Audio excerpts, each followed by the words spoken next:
Welcome friends. तो आज हम सीखने वाले हैं Contra entries.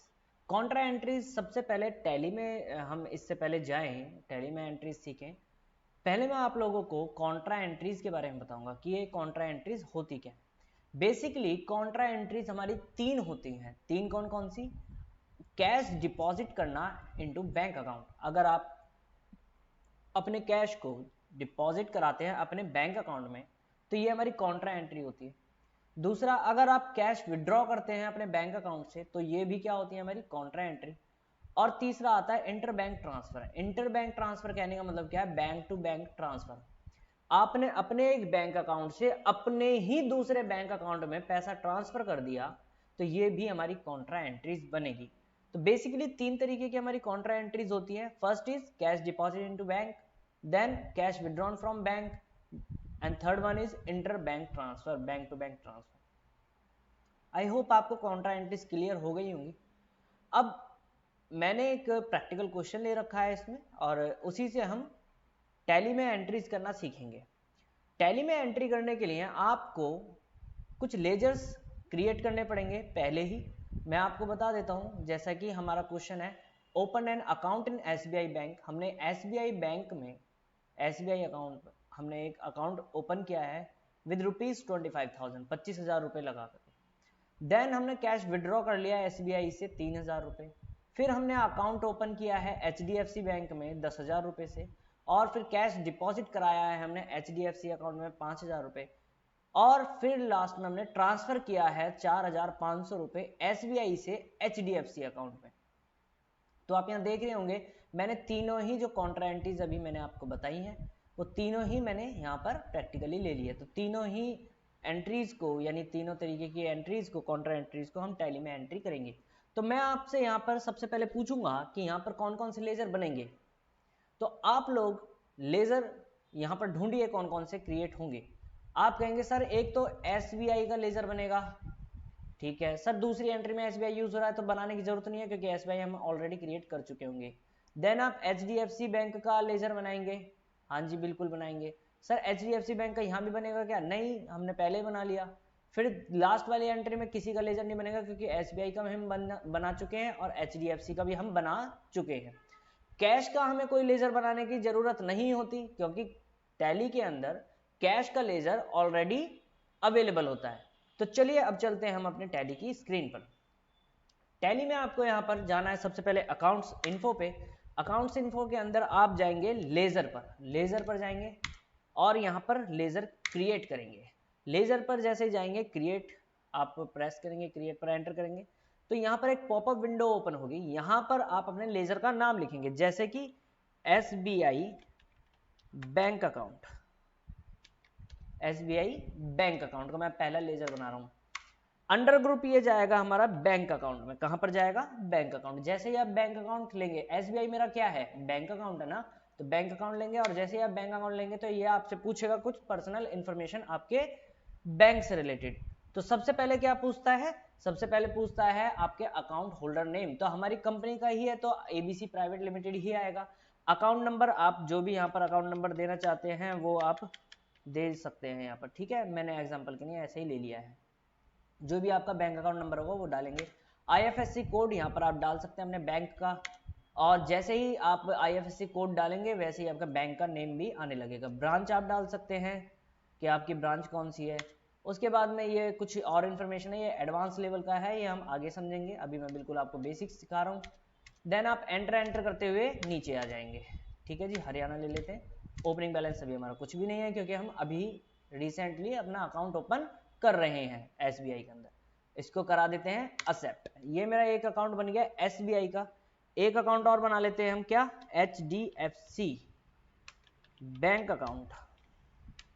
HDFC bank account, ये भी मेरा बैंक अकाउंट है। अकाउंट होल्डर नेम सेम आएगा। अकाउंट नंबर यहाँ पर हम अकाउंट नंबर डाल लेते हैं कोई भी, ऐसे ही मैंने सपोज कुछ भी एग्जांपल के लिए डाल लिया। आईएफएससी कोड डाल लेंगे आप अपने एचडीएफसी बैंक का, और जैसे ही आईएफएससी कोड डालेंगे आप यहाँ पर बैंक का नेम भी आ जाएगा, ब्रांच आप डाल सकते हैं। देन हम इसको फर्दर एक्सेप्ट करा लेते हैं। आई होप आपको बैंक अकाउंट क्रिएट करना आ गया होगा। उसके बाद एस्केप प्रेस करें। एस्केप प्रेस करके बिल्कुल गेटवे ऑफ टैली पर आ जाएं, बिल्कुल बाहर। यहाँ पर अब हमें एंट्रीज करनी है तो हम जाते हैं अकाउंटिंग वाउचर्स पे। जैसे ही आप अकाउंटिंग वाउचर्स पे जाएंगे, आप कहां पर होंगे मैं बता देता हूं। आप जाएंगे F5 पेमेंट पर, आप यहां पर होंगे इस समय। आपको प्रेस करना है F4। अगर आपके पास पहले से ही कॉन्ट्रा वाउचर ओपन है, जैसे मेरे केस में था, तो आप बहुत ही बढ़िया, आपको कुछ नहीं करना। अगर आप किसी और वाउचर पे हैं, पेमेंट रिसीप्ट या किसी भी वाउचर पे हैं, तो आप F4 प्रेस करेंगे। F4 जैसे ही प्रेस करेंगे तो कॉन्ट्रा वाउचर ओपन हो जाएगा, आपको दिखाई दे रहा होगा यहाँ पर कॉन्ट्रा वाउचर। अब यहाँ पर पूछता है आपसे क्रेडिट। अब हम पहले अपनी एंट्रीज को चेक कर लेते हैं। पहला मेरा क्या था, पहली transaction, open the bank account in SBI with ₹25,000। 25,000 रुपए हमने जमा कराए SBI में। तो आप एंट्रीज समझ लेते हैं। एंट्री की बात करें तो आप कहेंगे सर SBI में पैसा आ रहा है तो SBI तो डेबिट होगा, और कैश जा रहा है तो कैश क्रेडिट होगा। तो आप एंट्री करेंगे SBI bank account debit to cash account. Clear हो गया जी सर। तो फिर से हम टैली पर चलते हैं और देखते हैं कि क्या होगा। क्रेडिट पूछ रहा है, क्रेडिट में क्या आएगा, कैश। ओके, कितने रुपए सर, 25,000। फिर पूछता है डेबिट, डेबिट क्या होगा, SBI। क्या होगा, SBI। जैसे ही आप SBI अकाउंट लेंगे तो यहाँ पर 25,000 ऑटोमेटिकली आ जाएगा। फिर आपसे पूछ रहा है कैश जमा करा रहे हैं, हाँ जी सर कैश जमा करा रहे हैं। 2,000 के कितने कितने नोट थे, तो ये सारे आपको बताने पड़ेंगे। तो मैं 2,000 के ले लेता हूँ 12 नोट, और उसके बाद 1,000 का तो अब बैन हो चुका है, 500 के ले लेता हूँ मैं 2 नोट। तो हो गए टोटल हमारे 25,000। ठीक है जी। यहाँ पर आप बैंक का नाम वगैरह डाल सकते हैं, नरेशन डाल सकते हैं, बीइंग अकाउंट ओपन्ड इन SBI। ठीक है जी। और इसको मैं करा देता हूँ एक्सेप्ट। पहली एंट्री आपको क्लियर हो गई होगी। दूसरी पर चलते हैं। दूसरी क्या कहता है, cash withdrawn from SBI account 3,000 रुपए। SBI से पैसे निकाल लिए हमने, तो हमारे पास कैश आएगा और SBI से पैसे जाएंगे। तो कैश आएगा तो कैश डेबिट होगा, और SBI से पैसे जा रहे हैं तो SBI क्रेडिट होगा। आप एंट्री करेंगे cash account debit to SBI account. चलिए, आपसे क्या पूछ रहा है, कॉन्ट्रा एंट्री है तो कॉन्ट्रा वाउचर में ही करेंगे। क्रेडिट पूछ रहा है तो क्रेडिट क्या होगा इस बार, SBI। क्लियर, SBI क्रेडिट होगा। हाँ जी सर, कितने रुपए से होगा सर, 3,000 रुपए से होगा। और कैसे पैसे निकालेंगे, या तो आप ATM वगैरह से निकालेंगे या फिर चेक से अमाउंट निकाला होगा आपने। ठीक है, तो अभी मैं चेक ले लेता हूं, और उसके बाद उस चेक का जो नंबर होगा वो मैं यहाँ पर मेंशन कर सकता हूं। तो जो भी मेरे चेक का नंबर होगा मैं यहाँ डाल सकता हूं। फिर मेरे से पूछ रहा है डेबिट, डेबिट क्या आएगा, कैश। तो एंट्री क्या होगी, cash account debit to SBI bank. Okay, मैं यहाँ पर नरेशन डाल सकता हूँ, cash withdrawn, cash withdrawn from SBI account. Clear, हाँ जी सर। और इसे कराते हैं एक्सेप्ट। थर्ड एंट्री पर आ जाते हैं। थर्ड एंट्री क्या कह रहा है, अब open an account in HDFC bank account. Okay, तो आप एंट्री कहेंगे सर HDFC में पैसा आ रहा है तो आप HDFC को डेबिट करेंगे, और कैश जा रहा है तो कैश को क्रेडिट करेंगे। तो एंट्री हो जाएगी HDFC bank account debit to cash account. Tally पर चलते हैं, कॉन्ट्रा में ही एंट्री होगी। कैश जमा कराया है बैंक में या कैश ओपन कराया है अकाउंट, तब भी हम पैसा जमा ही करा रहे हैं। तो क्रेडिट होगा मेरा कैश, कैश को क्रेडिट कर देते हैं। कितने रुपए से चाहिए, एक बार अमाउंट देख लेते हैं, 10,000 रुपए। ठीक है, 10,000 रुपए डाल लेते हैं यहाँ पर। उसके बाद डेबिट क्या होगा, SBI नहीं सर, HDFC होगा। HDFC लेना है यहाँ पर। ठीक है, SBI नहीं होगा। क्लियर, हाँ जी सर। कैश जमा करा रहे हैं, हाँ जी। तो 5 नोट थे सर 2,000 के, सीधा हमने जमा करा दिया। तो यहाँ पर नरेशन लिख सकते हैं क्या, open an account in HDFC या HDFC अकाउंट, जो भी आप लिखे वो आप लिख सकते हैं इजीली। क्लियर, हाँ जी सर क्लियर हो गया, समझ में आया। यहाँ तक किसी को कोई अगर डाउट हो तो आप मेरे से पूछ सकते हैं, आप कमेंट कर सकते हैं। Open an account in HDFC, okay, या HDFC बैंक अकाउंट, जो भी आप लिखते हैं वो लिख सकते हैं। इसको एंटर करा करके सेव कर लीजिए, एक्सेप्ट करा लीजिए। नेक्स्ट एंट्री पर चलते हैं, cash deposited into HDFC account. Same entry है ना, कोई फर्क थोड़ी पड़ा। अरे हमने यहाँ पर अकाउंट ओपन किया था तो पैसा जमा कराया था, अब भी हम अलग से पैसा जमा करा रहे हैं HDFC में, तो एंट्री तो सेम ही होनी है। कैश अकाउंट क्रेडिट होगा और HDFC डेबिट होगा। दोबारा से HDFC में पैसे आ रहे हैं तो HDFC डेबिट होगा, और कैश जा रहा तो कैश क्रेडिट होगा। आप आ जाइए स्क्रीन पर, क्रेडिट क्या होगा, कैश। और कितने रुपए से होगा सर, एक बार अमाउंट चेक कर लीजिए। अमाउंट है 5000 रुपीज डालिए यहाँ पर। और डेबिट में क्या आएगा, HDFC, तो HDFC आएगा। हाँ जी सर HDFC आएगा 5000 रुपये। कैश जमा कराया, हाँ जी सर कैश जमा कराया। 2000 के 2 नोट थे और 500 के 2 नोट थे। ठीक है जी, यहाँ पर आप लिख सकते हैं cash deposited in HDFC account, got it, और एक्सेप्ट करा दीजिए। नेक्स्ट एंट्री पे चलते हैं। लास्ट ट्रांसफर किया है हमने 4500 रुपए SBI अकाउंट से, वो भी HDFC अकाउंट में। इसमें आपको ध्यान देना होगा क्या, आप ये देखिए कि बैलेंस किसका कम हो रहा है। बैलेंस हो रहा है सर SBI का कम, क्योंकि SBI से हम HDFC में भेज रहे हैं। याद रखिएगा कॉन्ट्रा एंट्री तभी बनेगी जब आप ही अपने एक बैंक अकाउंट से दूसरे बैंक अकाउंट में ट्रांसफर कर रहे हैं। अगर किसी पार्टी ने आपके अकाउंट में ट्रांसफर कर दिया तो वो कॉन्ट्रा एंट्री नहीं है, वो रिसीप्ट है। क्लियर। और अगर आप किसी पार्टी के अकाउंट में ट्रांसफर करते हैं तो वो पेमेंट है।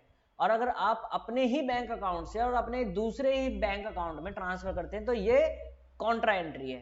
क्लियर, कंफ्यूजन नहीं करना है इसमें बिल्कुल भी। ट्रांसफर कर रहे हैं हम 4500 रुपीज SBI अकाउंट से HDFC अकाउंट में, तो SBI का बैलेंस कम हो जाएगा और HDFC का बैलेंस बढ़ जाएगा। तो आप कहेंगे सर HDFC में पैसा आ रहा है तो HDFC बैंक को आप डेबिट करेंगे, SBI से पैसा जा रहा है तो आप SBI को क्रेडिट करेंगे। तो आप एंट्री करेंगे HDFC bank account debit to SBI bank account. Tally पर चलते हैं, आपसे पूछ रहा है क्रेडिट, क्रेडिट क्या होगा, SBI, अभी तो बताया था SBI को आप क्रेडिट कर लीजिए। कितने रुपए से, चेक कीजिए अमाउंट कितना था, 4500। ओके, तो कैसे ट्रांसफर कर रहे हैं, या तो आप RTGS वगैरह करेंगे, NEFT या कुछ भी, या फोन पे वगैरह कुछ भी करेंगे ना। तो अभी मैं चेक से कर लेता हूँ। यहाँ पर चेक का नंबर डाल सकते हैं हम, कुछ भी जो भी आपको चेक का नंबर डालना हो। डेबिट में क्या आएगा, कैश, नहीं सर कैश नहीं आएगा, आएगा यहाँ पर HDFC।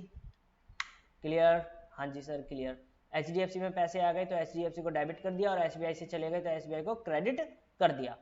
ओके, हाँ जी सर। तो पैसे कैसे आए थे, चेक से ही आए थे ना, हाँ जी चेक से ही आए थे। तो क्या नंबर बदल जाएगा, चेक नंबर, नहीं सर चेक नंबर तो नहीं बदलेगा। ठीक है, हाँ जी।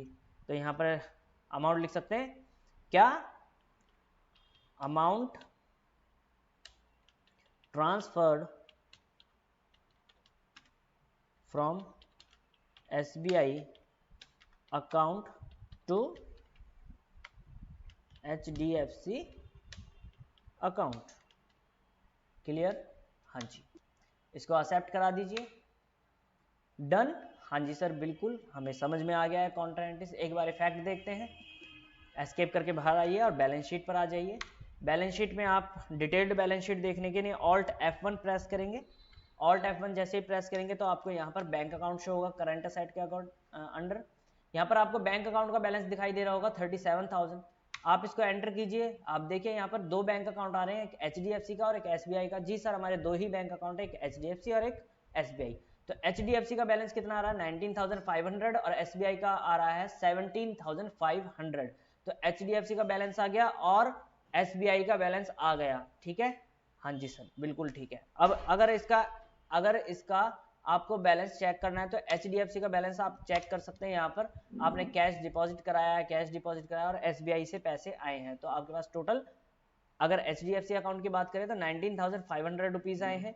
और SBI का बैलेंस अगर चेक करें तो 17,500 है। उसमें कैसे आए हैं सर, 25,000 रुपये तो बैलेंस हमने जमा कराया था और 7,500 रुपये हमने इसमें से निकाल लिया है। कैसे कैसे निकाला है, कैश निकाला है आपने और HDFC में अकाउंट में ट्रांसफर भी किया है। तो अभी जो आपके पास अवेलेबल है वो कितना अवेलेबल है, वो आपके पास अवेलेबल है 17,500 रुपये। क्लियर हो गया, I hope all things were clear, so keep watching, keep learning.